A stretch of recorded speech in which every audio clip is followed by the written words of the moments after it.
Dawn light filters through the roof chapel of the Hathor Temple at Dendera, near the bend of the Nile. Sand drifts against sandstone blocks.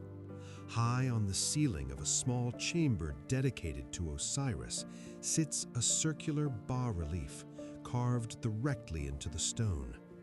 4 women and 4 falcon-headed figures hold up the sky disk. Inside, 36 figures press close: jackals, scorpions, a bull charging leftward, a hippopotamus woman. Lines thread between stars like cords stretched taut. Vivant Denon, traveling with Napoleon's expedition, steps into the darkened chapel in January 1799. He lies on his back, candle in hand, and sketches the grooves by flickering light. The drawing appears in his 1802 book. Engineers Julien and De Villiers return later, make a more precise copy under the same dim conditions. The slab measures over 2 meters across, carved from a single block of stone weighing several tons. In 1821, Claude Leleurin arrives under orders from a French collector. He wedges iron bars beneath the ceiling, saws through the edges, jacks the heavy disc free, and packs gunpowder to loosen the last stubborn pieces. The fragments travel down the Nile on barges, then across the Mediterranean. By 1822, the reassembled relief rests in the Royal Library in Paris. Crowds gather. Fingers trace the outer ring of 36 decans, the inner wheel of 12 constellations twisted into Egyptian forms. Temple inscriptions nearby speak of stretching the cord, the ancient rite of aligning foundations beneath the stars. No one yet mentions how the outer figures once tracked the slow return of Sirius, Sopdet to the Egyptians, rising just before dawn to signal the Nile's flood, a pattern observed here since at least the 3rd millennium BCE. Sketches from the early 1830s sharpen the picture. The disk centers on the North Pole star of that era, Ursa Minor, shown as a jackal. 12 zodiac sections sit inside the 36 decans, star groups that rose every 10 days along the Egyptian horizon, dividing the night into 40-minute watches and the 360-day civil year into 10-day weeks. Aquarius pours water as the Nile god Hapi. Taurus charges opposite the Lahar Greek direction. Planets occupy precise positions, the 5 known to the Egyptians: Mercury, Venus, Mars, Jupiter, and Saturn, aligned in a rare configuration that repeats only once every 1,000 years. Astronomers calculate the sky shown here for roughly 50 BCE. 2 eclipses mark the moment. A solar eclipse on March 7th of 51 BCE, shown as a circle holding Isis gripping Thoth the baboon by the tail. A lunar eclipse the year before, locked into the Eye of Horus. The temple's main pronaos still carries rectangular copies of the same map, carved in plaster and stone across the wider ceiling. Centuries of oil lamps left soot darkening the vaults. Modern cleaning brushes reveal the outlines again, unchanged. The original circular stays in the Louvre. Petitions for its return have circulated for decades. Zahi Hawass among those calling for the slab to come home, yet the grooves remain under Parisian glass. Sirius, the dog star Sopdet, anchors the older Egyptian system. Its heliacal rising after 70 days of invisibility announced the flood since at least 3000 BCE, long before any Greek or Babylonian overlay. The same decan patterns surface on Middle Kingdom coffin lids around 2100 BCE, guiding the dead through the duat. Patterns repeat, but never quite match the later synthesis of Ptolemy. At latitude 26 degrees north, the map's center sits near the pole star of its time. Decans mark time without clocks, each star group rising just before dawn for 10 successive nights, observed from temple roofs during pre-dawn vigils.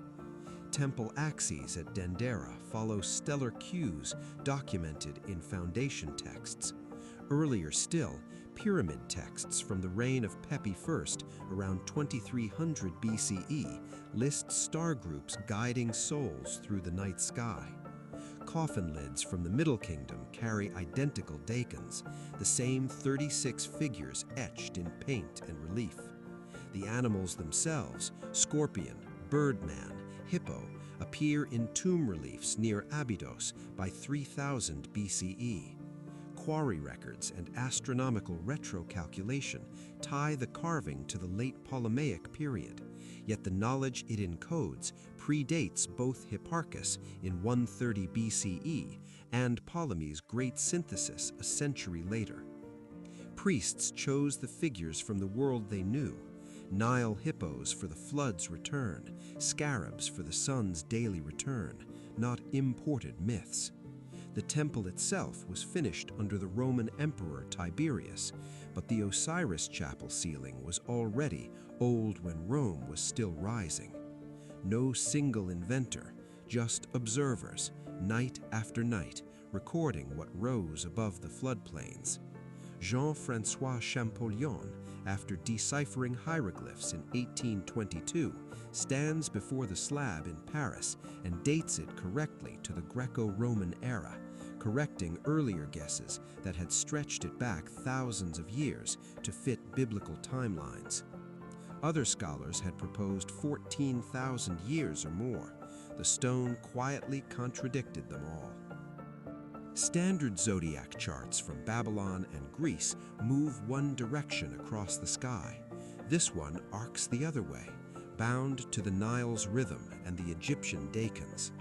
Modern studies, including those by astronomer Juan Belmonte, measure the match.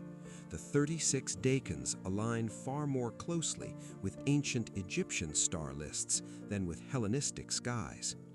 A papyrus from the Roman period still copies the same groups. Farther back, carved pillars at Göbekli Tepe in Turkey, dated to 9600 BCE, show scorpions and foxes in arrangements later skywatchers would recognize, separate yet the same upward gaze. In the caves of Lascaux, painted 17,000 years ago, bulls and horses cluster beneath what traces suggest were seasonal star patterns. Shell beads at Blombos Cave in South Africa, 75,000 years old, carry deliberate incisions, early marks of counting and memory. At Jebel Irhoud in Morocco, the oldest known remains of Homo sapiens lie under layers 315,000 deep. The habit of watching the sky, of etching its turning into stone and bone, stretches through these scattered traces. Civilizations are often dated from the first cities of Sumer, around 3500 BCE. Egypt's stars whisper earlier. The same decans appear in star clocks from the 3rd millennium BCE. Human hands chose these figures long before writing arrived. Nile hippos for the flood's return, scarabs for renewal. Western chronologies peg civilization to the wheel and the city.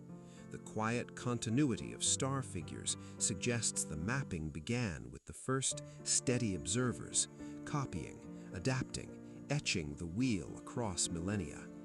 Experts who study the slab today note the tension. The Dendera relief fuses Egyptian decans with later zodiac signs, yet the older system never fully disappears. The slab rests now behind museum glass in Paris, its stone surface still holding the original grooves. A full-scale replica occupies the empty space in the temple ceiling at Dendera. Sirius continues its rise each year over the Nile. The decans still divide the night for anyone who chooses to watch from the roof chapel. Human eyes first fixed these patterns long before writing or wheels arrived, recording the same slow wheel across deserts, caves, and river valleys. The lines connect points unseen from Paris or Rome. The floods still come. Patterns hold because we made them so. What sky did they measure first?